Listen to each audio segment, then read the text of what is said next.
माघ महीने के इन अंतिम 5 दिनों की शुरुआत हो गई है। इन अंतिम 5 दिनों में कुछ कथाओं का श्रवण कर लेना चाहिए। तो आपको बता दें, सबसे श्रेष्ठ और जो प्रथम कथा है वो पौराणिक है। आपको पता है, पौराणिक कथाओं का अपना अलग ही महत्व होता है। कहा जाता है, जो भक्तजन पूरे महीने कुछ खास नहीं कर पाते हैं, वे अंतिम 5 दिनों में स्नान, ध्यान, पूजन कर लेते हैं, भगवान का नाम सुमिरन कर लेते हैं और इन कथाओं का श्रवण करते हैं तो उन्हें लाभ तो मिलता ही है। आप कुछ नहीं कर पाए हैं या भगवत चिंतन भी नहीं कर पाए हैं तो आप इन कथाओं का श्रवण कर लीजिएगा। जैसा कि स्कंद पुराण के रेवा खंड में माघ स्नान की कथा का वर्णन आया है कि प्राचीन काल में नर्मदा के तट पर शुभव्रत नाम का एक ब्राह्मण निवास करता था। सभी वेद शास्त्रों का अच्छा ज्ञाता था, पर स्वभाव से वो धन संग्रह करने का बहुत लोभी था। कभी कोई भी दान पुण्य नहीं करता था। उन्होंने धन तो बहुत एकत्र कर लिया था। वृद्धा अवस्था के दौरान उन्हें अनेक प्रकार के रोगों ने घेर लिया था। उन्हें ज्ञान हुआ कि उन्हें पूरा जीवन जो है सिर्फ और सिर्फ धन कमाने में लगा दिया है। अब उन्हें परलोक सुधार लेना चाहिए। वे परलोक सुधारने के लिए बहुत चिंता में आतुर हो गए। उन्होंने अचानक से शास्त्रों में लिखा हुआ इस श्लोक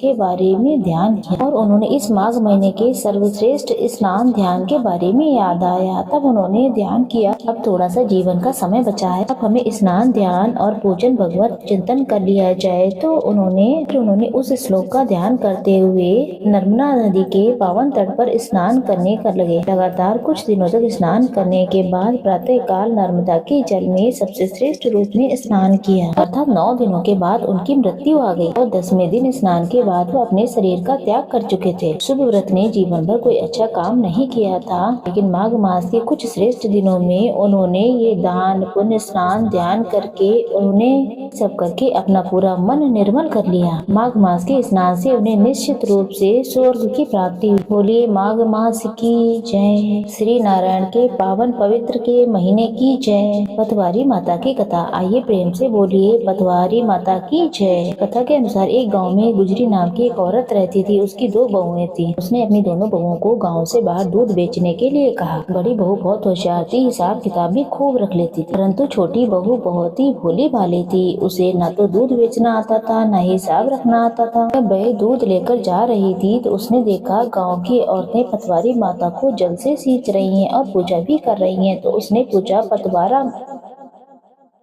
पूछा पतवारी माता की पूजा करने से क्या लाभ होता है। उन महिलाओं ने कहा, पतवारी माता को पूजने से, जल सींचने से अन्न, धन, पुत्र पौत्र में वृद्धि होती है। ये सोचकर छोटी बहू ने वो दूध पतवारी माता को चढ़ा दिया और वो नित्य प्रतिदिन यही करने लगी। जब माघ का महीना पूरा हुआ, जब सास ने दोनों बहुओं को बुलाया और कहा, कल तुम दोनों अपना अपना हिसाब दे देना। इस पर छोटी बहू पतवारी माता के पास जाकर के खूब रोने लगी। कल मैं अपनी सास को कैसे हिसाब दूंगी, ये सोचकर वो बहुत ज्यादा चिंता करने लगी। तब पतवारी माता बुढ़िया का वेश धारण करके प्रकट हुई। उन्होंने कहा कि पुत्री, तुम क्यों रो रही हो। तब उसने सारी बात पतवारी माता को बताई। पतवारी माता ने कहा कि इसमें से कुछ पत्थर टोकरी में भरकर लेकर जाओ और उसे कमरे में रख देना। उसने वैसा ही किया। प्रातः काल सासू माँ ने जब पूछा तो उसने इशारा किया, जो भी महीने भर की आमदनी है वो कमरे में रखी है। जब सबने अंदर जाकर के देखा तो कमरे में हीरे, मोती, जवाहरात जगमगा रहे थे। तो सास ने पूछा, ये चमत्कार कैसे हो। उसने सारी कथा कहकर सुना दी। फिर क्या था, बड़ी बहू ने भी यही सुना।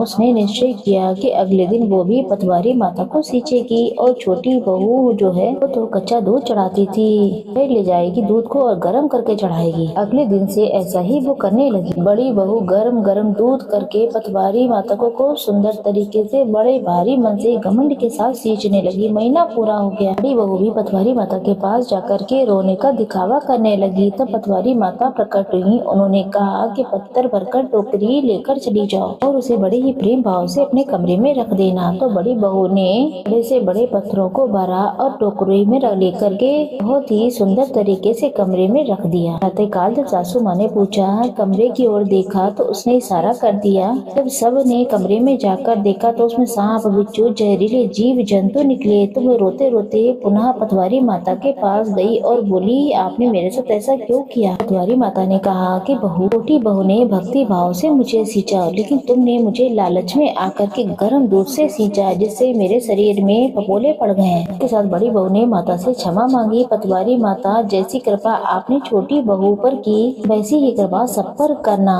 जो सच्चे भाव सच्चे मन से सींचे, आपको सच्चे मन से पूजा पाठ करे, दान पुण्य करे, उन सभी भक्तों का कल्याण करना। हमारी कहानी अधूरी हो तो पूरी करना, और पूरी हो तो मान रखना। सबको नित्य नेम और व्रत को पूर्ण करना। तो प्रेम से बोले पतवारी माता की जय। सुनेंगे कहानी धर्मराज जी की। कहानी सुनते समय या बोलते समय प्रभु कोई भूल चूक हो जाए, तो मन कर्म वाणी में कोई गलत विचार आए, तो हम सभी को क्षमा करना। पद्म पुराण की कथा के अनुसार एक बार गुरु वशिष्ठ जी ने दिलीप से कहा, महात्म के बारे में बताया। कहा कि हे राजन, माघ महीने के स्नान, दान, जप, तप श्री हरि को जितने प्रिय है, उतना कुछ भी उन्हें प्रिय नहीं है। इस विषय में मैं इतिहास की तुम्हें प्राचीन कहानी सुनाता हूँ। इस कहानी को तुम ध्यान पूर्वक सुनो। त्रेता युग में नंदी ग्राम में एक पुष्कर नाम के एक ब्राह्मण देवता अपने परिवार के साथ रहते थे। ब्राह्मण देव श्री हरि के परम भक्त थे। सदैव उन्होंने अपने धर्म के अनुकूल रहने वाले और सबके हितैषी थे। सदा माघ स्नान और सभी तरीके के अध्यायों में तत्पर रहा करते थे। समय समय पर वे अनन्य भाव से श्री भगवान की आराधना भी किया करते थे। तो ब्राह्मण देव हमेशा ही भगवान श्री के नामों का कीर्तन भजन करते, हरे रामा हरे कृष्णा हरे विष्णु हरे भगवान की जय कहते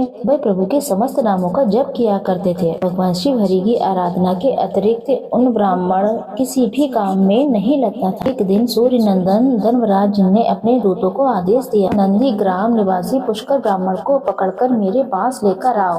तब धर्मराज जी की आज्ञा पाकर दूत नंदी ग्राम में पहुँचे और धर्मराज जी के बताए हुए पुष्कर को न पहचान कर उन्होंने पुष्कर ब्राह्मण को ही पकड़कर यमलोक में ले आए। ब्राह्मण पुष्कर को दूतों को आता हुआ देख कर धर्मराज थोड़ा सा भयभीत हो गए। वो सोचने लगे कि ये धर्मात्मा को पुष्कर को मेरे पास लेकर क्यों आ रहे हैं। जैसे ही दूत पुष्कर ब्राह्मण को लेकर धर्मराज जी के निकट पहुँचे तो धर्मराज जी अपना आसन छोड़कर खड़े हो गए। आदर के साथ उन्होंने उन मुनि को आसन पर बैठाया। धर्मराज जी ने अपने दूतों पर क्रोधित हुए, तुम लोगों ने ये सब क्या कर दिया है? मैंने तो दूसरे वाले पुष्कर को लाने के लिए कहा था। भला इन्हें, जो कि सभी धर्मों की ज्ञाता हैं, भगवान श्री हरि के परम भक्त हैं, सदैव माघ स्नान करने वाले हैं, व्रत उपवास करने वाले हैं, इन महात्मा पुरुष को मेरे समीप क्यों लाए हो? इस प्रकार दूतों पर क्रोधित होकर धर्मराज जी ने ब्राह्मण को पुष्कर से कहा कि मुझे और मेरे दूतों को क्षमा कर, ये सब गलती से हुआ है। वहाँ पर मृत्यु लोक में आपके पुत्र पत्नी और बांधव व्याकुल हो रहे होंगे। वो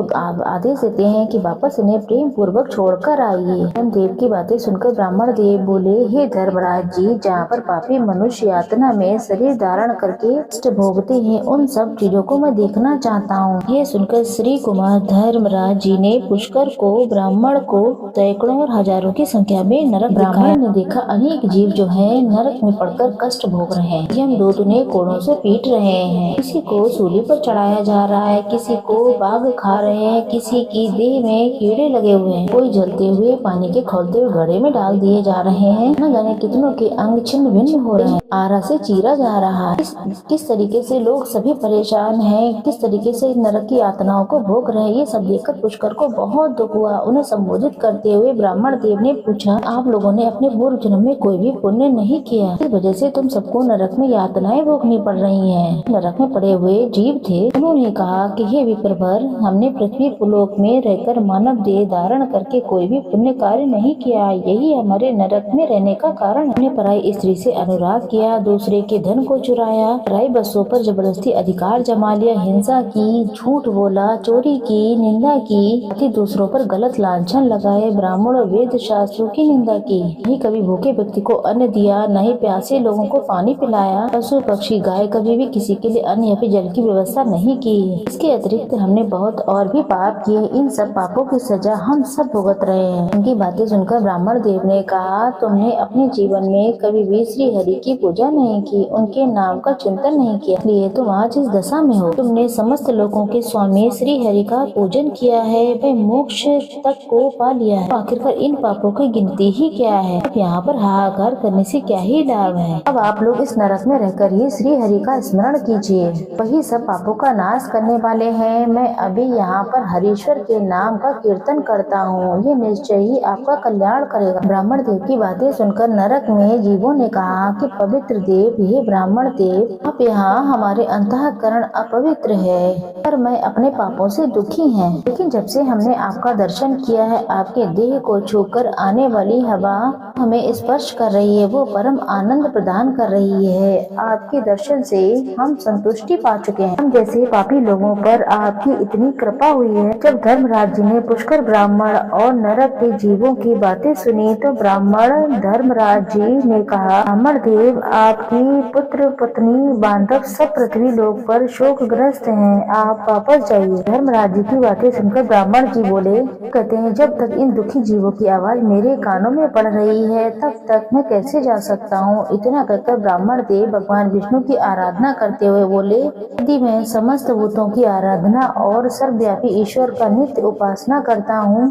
तो मैं इस सत्य के प्रभाव से नरक में पड़े हुए इन जीवों को तत्काल उद्धार हो जाए। तो ऐसी मैं प्रार्थना करता हूँ प्रभु जी। हे कृष्ण, हे दामोदर, हे जगन्नाथ, हे हरि, हे मुरारी, हे जगन्नाथ, हमारे नरक के भीतर यातनाओं में पड़े हुए जीवों की रक्षा कीजिए। पुष्कर ब्राह्मण के नामों का उच्चारण सुनकर वहाँ नरक में पड़े सभी पापी तत्काल नरक से छुटकारा पा गए। वे सभी नरक की यातना से छूटते ही प्रशंसा पूर्व ब्राह्मण देव से कहने लगे कि हे विप्रवर, हम आपकी कृपा से नरक से मुक्त हो गए हैं। ऐसा कहकर सभी जीव श्री हरि की धाम की ओर चले गए। धर्मराज जी की इस घटना को देखकर सभी हैरान और आश्चर्यचकित हो गए हैं। ये ब्राह्मण देव के पास गए और वहां जाकर के वरदान देते हुए बोले, हे धर्मात्मा, पृथ्वी पर सदा सर्वदा तुम प्रशंसा के साथ निवास करें और आपको और आपके परिवार को मुझसे कोई भय नहीं होगा। जो मनुष्य पृथ्वी लोक पर आपके महत्व की बातों का स्मरण करेगा और सुंदर रूप में मेरी कृपा उस पर होगी और वह अकाल मौत का उसे भय नहीं रहेगा। धर्मराज जी के कहने पर पुष्कर देव पृथ्वी पर लौट आए और पहले की तरह स्वस्थ रहकर भगवान मधुसूदन की श्रेष्ठ पूजा आराधना करने लगे। राजा दिलीप को सारा वृत्तांत सुनाकर वशिष्ठ जी बोले, माघ महीने में मेरे द्वारा सुनाए गए पुष्कर के इस महत्व को जो भी मनुष्य श्रद्धा पूर्वक पढ़ता या फिर सुनता है उसके पाप तत्काल नष्ट हो जाते हैं और वो संसार के उत्तम सुखों को भोगता हुआ